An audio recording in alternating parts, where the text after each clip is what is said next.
You're watching Drakewing Gaming. Enjoy the video. Hey guys and gals, Nary here from Drakewing Gaming. As some of you know me on Twitter, the Gaming Dragon. Today I'm coming back at you another Let's Play episode of Tennis Ace, Case Path. So y'all, without further ado, let's go ahead and jump right back into it, shall we? Alarm Chan, you are up, and let's go. Alright. So it's just this one that's a drag. Good to know, I suppose. You're just complaining to rile me up, aren't you? Aw, and here I was hoping to get a little more mileage out of that trick. And then you complain about me having fun at your expense. Guess I shouldn't feel bad for teasing you after all. Hang on a second. Oh, how I'll have fun breaking you. Don't you think that's going a little bit far? I'm only joking. It's fine so long as that's the case, isn't it? Sure, except the problem here is I don't believe you really are joking. Which of the wings should we check out first? They have wings here? Like sculpted ones or made from real feathers? Please tell me that was a joke. Huh? I mean a museum wing. You know, a specific part of a building. Oh, that's a thing? I've never heard of it before. Really? I thought that would be a pretty common term. I don't usually go to museums, okay? What do you want from me? Sorry, my bad. I feel like I'm being made to feel stupid. And somehow the fact that he's apologetic over it only makes it worse. Is it just me? Either way, this museum has quite a few Van Gogh pieces, and they're a big draw for the people that show up here. Funny you say that, because... One second, what's this? Ah. The place is surprisingly empty for a Sunday afternoon. I mean, I get that maybe museums just aren't that popular of a pastime, but I expected there to be more. Just more. It can't be helped. We're not running any special exhibition at the moment. Special exhibition? Yeah, sometimes museums organize to rent specifically high-interest items for a limited amount of time so they can display them in a themed exhibition. Like a Van Gogh month or Picasso week or something like that. The only reason I recognize those names at all is because of school, not gonna lie. That's alright. I don't expect you to be some kind of art connoisseur. I'm not super knowledgeable either. It's just something I like to do sometimes. It's relaxing. Huh, I never thought of you being involved with that sort of thing.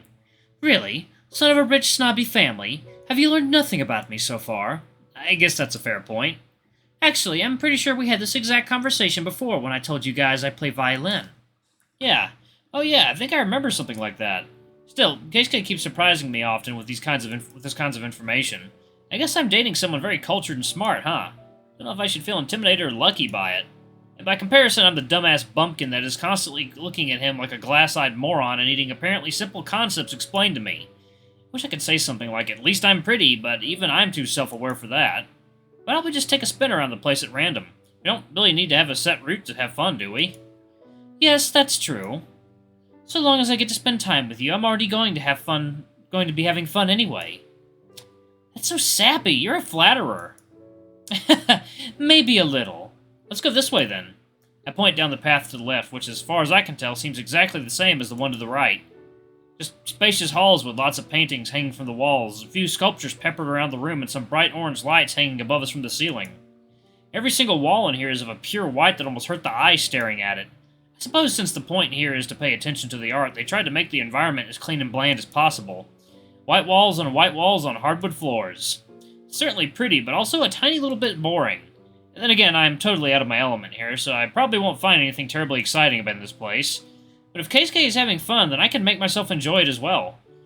This one has a bunch of colored dots on a blue background. Enrapturing. You're being sarcastic now. What? I would never. The plaque says this one is called Astral Bodies. What? What is astral about it? Maybe each of the dots represents a planet and the blue is space. That sounds incredibly pretentious. Art is subjective. It doesn't always have to be something you can just recognize at a glance. I get it. It's definitely stupid, but I still get it. I wonder if any of these are for sale.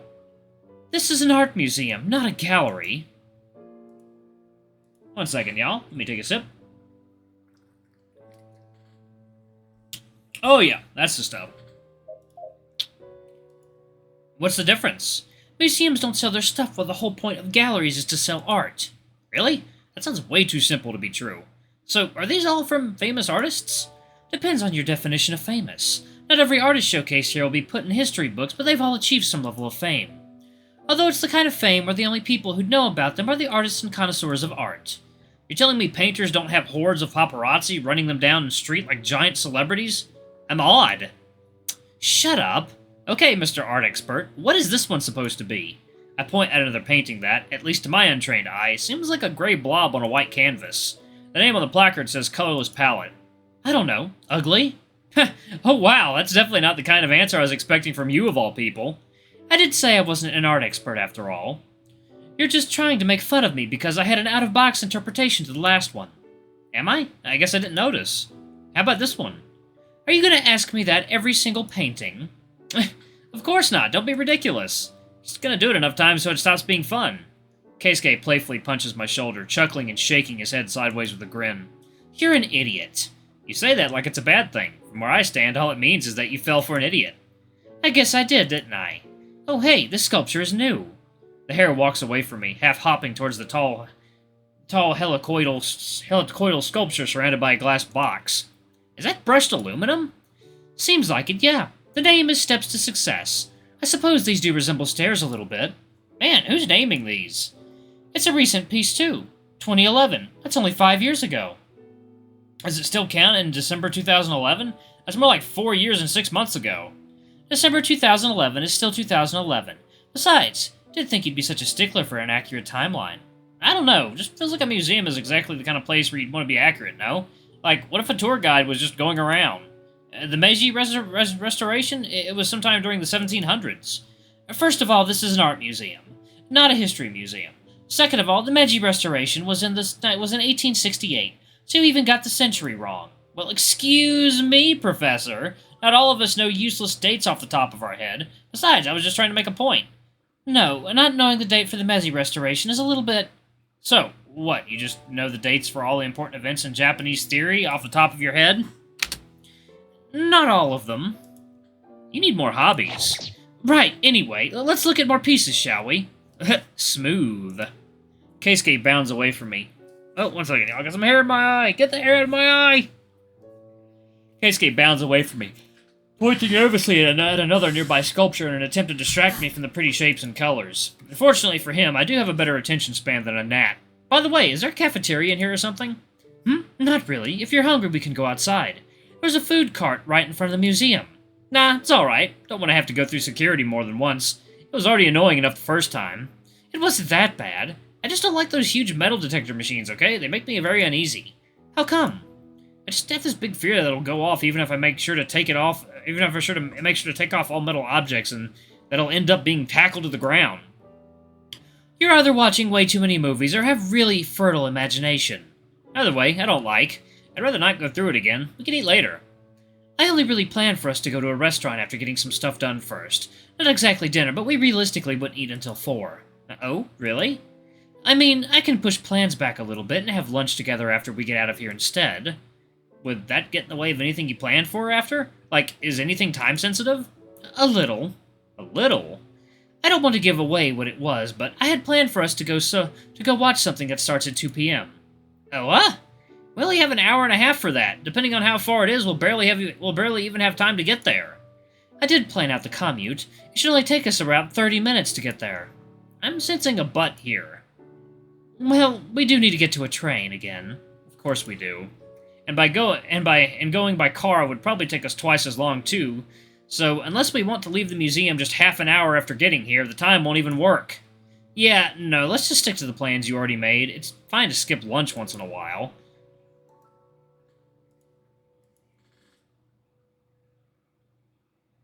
One second, y'all. Water time.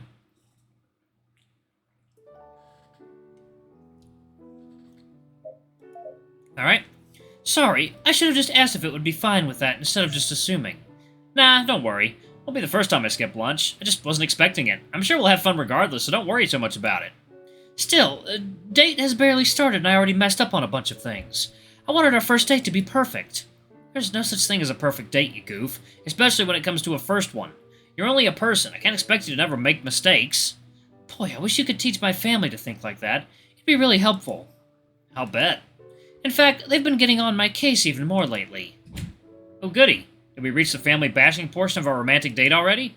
Sorry, this really isn't the time for me to be venting, huh? What? Since when did you start being self-conscious over that sort of thing? That's so unlike you. Just speak your mind like you always do, dumbass. I wish you wouldn't just casually insult me while trying to cheer me up. especially considering how you were the one who made me realize how self-absorbed I am in the first place. I lazily pat the hair right next to me on the top of his head, running my fingers through his soft, pristine white fur. Keisuke barely even reacts to it at all, which I'm not sure whether it's a good thing or a bad thing. I do have to keep myself from wanting to play around with his ears, however. It just seems so cute and fluffy that I can't help but want to play with them and tug on them. I remember I used to do this to Saya's ears all the time when we were kids. Boy, she never really liked that much. I'm surprised I have no scars from back then, given just how often she'd strike me for being an idiot. I was really a careless, rambunctious child, wasn't I? But when I think about it, from the time that I met Shuichi and Saya until the start of my middle school years, I really have no unpleasant memories at all. All the bad things that happened are really small and easily forgotten. All I'm left with are these fond memories with me now. It's so weird to look back on that, but it's so fun, too. Which is only making me want to play with Keisuke's ears even more now. Why are you looking at me like that? Should I be worried? Oh, sorry, it's nothing major. Just a quick trip down memory lane. What were you saying? Well, they've been cracking down on me even more lately, setting up loftier expectations for school, stricter curfew, more tasks related to the company for me to do. I have no doubt in my mind that this is punishment for my refusing to leave the band. I'm sure they're probably doing all this to eat away at my free time and keep me from spending much time with them. Oh no, that all sounds really, really bad. Are you sure it's alright for you to take a whole day off to go on a date with me with that in mind? I'm not going to stop living my life just because they want to force me into a position that I have no intention of taking. I've said from day one that I have zero intention of ever inheriting the company. If they were smart at all, they'd have sent me back to my mother long ago. I see. I just hope they don't come up with even worse ways to punish you. They can try, but there's nothing they can do to break me. Besides, if they bother me too much, I still have all the savings I've accrued over the years. Once I turn 18 in a few days, they'll have zero legal right to keep me against my will, and I have enough money to be able to live on my own.